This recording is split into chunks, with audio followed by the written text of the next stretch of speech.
ก็อยู่ที่วัดหลวงปู่สนวัดอะไรนะอาจารย์พรวัดโพน้อยวัดโพน้อยอรัญญโพสีเลยนะอำเภอโพนสว่างตำบลโพนสว่างอำเภอศรีสงครามมาเยี่ยม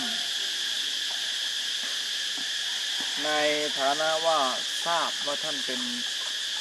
พ่อแม่ครูบาอาจารย์ผู้ประพฤติปฏิบัติที่ได้รับการยกย่องจากชาวบ้าน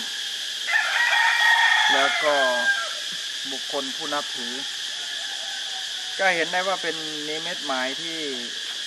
ดีงามนะถ้าหากว่าเราท่านทั้งหลายได้พากันปลีกตัวเองเพื่อที่จะเรียกว่าเพื่อที่จะกราบไหว้ขอพรจากพ่อแม่ครูบาอาจารย์ผู้ที่มีบุญคุณต่อศาสนสถานในศาสนาท่านสร้างถาวรวัตถุสร้างบุคคลสร้างลูกศิษย์ลูกหาไปเป็นใหญ่เป็นโตมากมายกายกองขนาดนี้ถือว่าท่านมีคุณต่อแผ่นดินมีนั้นบุคคลใดที่มีความอริอรอบในการที่อยากจะศึกษาค้นคว้าด้วยการมากราบไหว้ประหนึ่งเราได้มีการมาทำตนเหมือนเป็นมิตรเป็นญาติเป็นพี่เป็นน้อง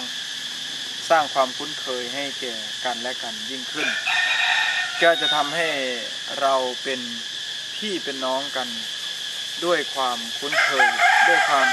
สนิทสนมกลมเกลียวกันอันนี้ก็จะกล่าวได้ชัดใน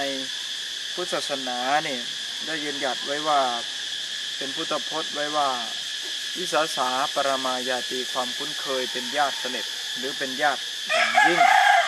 วันนี้ก็เรามาทำความเป็นญาติเป็นพี่เป็นน้องกับหลวงปู่สนก็ถือว่าเป็นนิมิตหมายที่ดีธรรมชาติที่เกิดขึ้นบริเวณโดยรอบเนี่ยก็ถือว่าเป็นเสียงนกเสียงกาเสียงไก่นะฮะเป็นธรรมชาติที่ทำให้เราได้สูดอากาศหายใจอย่างอบอุ่นแล้วก็อุดมสมบูรณ์ไปด้วยธัญพืชป่าไม้นะฮะนี่จะเป็นป่าไผ่นี่แหละเป็นเหตุผลหนึ่งที่ได้นำอาจารย์สุนทรรัตนกวีได้มาหาครูบาอาจารย์พร้อมกับคณะญาติโยมมาเยี่ยมมากราบมาขอพรถึงแม้จะไม่ได้เห็นตัวหรือได้เห็นตัวแต่ได้สัมผัสเนื้อที่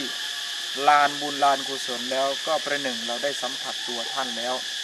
อันนี้นั่นหมายถึงว่าเราได้มีความสนิทจากการรู้จักชื่อเสียงเรียงนามของท่านก็กล่าวได้ว่าเราก็เป็นญาติของท่านอีกฝ่ายหนึ่งและขอให้ทุกคนทุกท่านสร้างความเป็นญาติอย่างนี้ต่อมนุษยชาติทุกตัวทุกคนทุกชีวิตเราก็จะเป็นพี่เป็นน้องโดยที่ไม่คิดว่าเขาอยู่ตระกูลใดอยู่วรรณะไหนสีผิวใดนะเชื้อชาติใดเราก็จะสร้างความเป็นญาติสนิทเหมือนกับพุทธภาษิตที่ว่าไว้ข้างต้นแล้วว่าวิสาสาปรมายาติความคุ้นเคยนี่แหละจะทำให้ท่านเป็นญาติกันอย่างสนิทใจและสามารถไว้วางใจกันได้ด้วยอนุโมทนาสาธุนะ